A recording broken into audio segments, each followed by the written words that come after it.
Welcome back to Black News Tonight. It's time to take a look at some of the stories that are popping on these digital streets. First up, a Massachusetts teen is going viral after making a surprise request during her graduation ceremony. Fitchburg High School grad Verda Teta graciously turned down $40,000 in scholarship money in order to help a student attending a community college. During her commencement speech, the 17-year-old announced that she was not the best fit for the big prize awarded to recipients of the prestigious General Excellence Scholarship. I am so very grateful for this, but I also know that I am not the one who needs this the most. And knowing my mom went to community college and how much that was helpful, I would be so very grateful if administration would consider giving the General Excellence Scholarship to someone who's going to the community college. The school's principal is now working with Verda to determine how to re-award the scholarship money. Yo, this is the best thing that I have seen in so long. This young woman is smart, she's courageous, she's generous, she's principled, and she understood some really important things. One, that oftentimes those of us who have the most have the opportunity to give some back to those who have the least. And so taking the $40,000 that you have and giving it to somebody else, and not just anybody else, but someone who's going to a community college, that's extraordinary. So often we beat up on these young people. We talk about how they don't know enough, how they're irresponsible, how they're not like back in the day. We judge them, we mock them, we clown them, we censure them. We do all the things to them except applaud them. Well, this young woman deserves some applause. And there's some tactical genius to this too. She knew that if she took the award, went up to the stage, and then announced that she wasn't taking it and giving it to somebody else, the school would look crazy if they say no, because the school might say, no, we can't do that. The scholarship donor might say, nah, we can't do that. But now that she's put them on Front Street, doing it in front of the camera, on the mic, in front of millions, literally millions now, they have no choice but to give that award, to re-award the scholarship. That's right. That's how you do it. Put the pressure on them, put a spotlight on them, keep your foot on their neck, and get justice. I love this young woman. I'm so proud of you, sister. Now, it's time to check out another story that not quite as redemptive, but just as interesting. Take a look. Hey, guess what's happening? See this here. Y'all know that face? I want to take that. Sorry. Madea. Madea.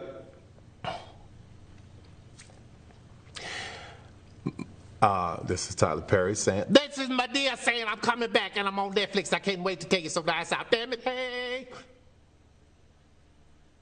Madea's coming in Netflix. Tyler Perry. Tyler Perry is announcing that Madea is coming back. Now, we had retired Madea. We thought Madea wasn't coming back. We thought we would get more Tyler Perry movies, but not more Madea movies. But Tyler Perry has announced that we will get both Tyler Perry and Madea. This time, we finna get it on Netflix. He revealed the big news in a recent video post on Instagram. Again, he had retired the bigger-than-life character back in 2019, but he says he decided to bring her out of retirement because there is too much going on in the country, and we need to laugh. A Madea Homecoming is set to drop on Netflix next year. I'ma say this. What do I want to say about this? I have a thought, but I'll just say this. I enjoy Tyler Perry. I enjoy Tyler Perry movies. I have literally seen every Tyler Perry movie ever made. It is a unique distinction of which I am very proud. I think sometimes we become so snobby about movies, we become so snobby about art that we ignore the fact that Tyler Perry represents a huge sector of our community. The mamas and the grandmamas and the aunties, they used to go watch some stage plays. Mama, I want to sing. Grandmama took my cornbread. Whatever them things are. And there was no movie to respond to them. They had to go to the local theater. They had to go to church plays. And Tyler Perry created a market. He created an industry for them. He created a lane for them. He allowed us to be seen and heard, and Madea is a big part of that. And so, is it always the best movie? No. Is it the best cinematography? No. Is it the best art? All the time? No. Are the wigs good? Never. But there is something very special about what Tyler Perry does. There is something very important about celebrating black culture. And so I'm happy to see Madea back because I know it's gonna make our grandmamas and our aunties smile. And a whole bunch of y'all that be pretending like y'all don't watch them damn movies. All right. Migos rapper Offset, he's opening up about voting for the first time as a convicted felon. Or as we should say, a person with a felony conviction. In a recent interview with Billboard Magazine, the rapper tells the outlet that he never felt like he was a part of the voting process when he was younger. But he says that he now understands its importance, and he believes that things can only change by voting. The rapper also touched on the 2020 presidential election and says he believes using his platform helped flip Georgia's Gwinnett County from red to blue. Well, Offset, I agree with you on a whole bunch of that. Your vote mattered. Your platform mattered. As a celebrity, you have a responsibility, you have a duty, you have an obligation to use your bully pulpit for the interest of justice. You got to leave the world better than you found it.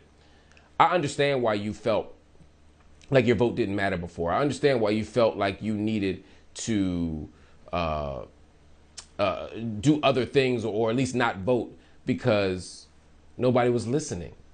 I get why you felt invisible, and I'm proud of you, not just for voting, but for making sure that the world saw that you voted. You could have pretended that you voted the whole time. You could have acted like you was on the train the whole way, but you didn't. You were honest, you were courageous, and as a result, more young people are going to vote. More black people are going to vote. More disenfranchised people are going to vote. The only thing I would disagree with you about, my brother, is that voting is not the only way that you change things. Voting is a tactic.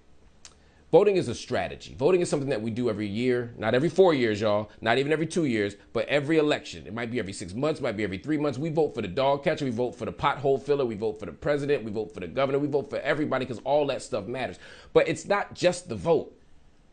Where we spend our money matters. Supporting black business matters. Loving each other matters. Treating each other properly matters. Organizing matters. Activism matters. Speaking the truth in public matters. Do all of it. And then we can get the change that we want to see. All right. Up next, actress Gabrielle Dennis joins me to talk about a Black Lady sketch show. You don't want to miss it. Stay with me. More BNC and BNT.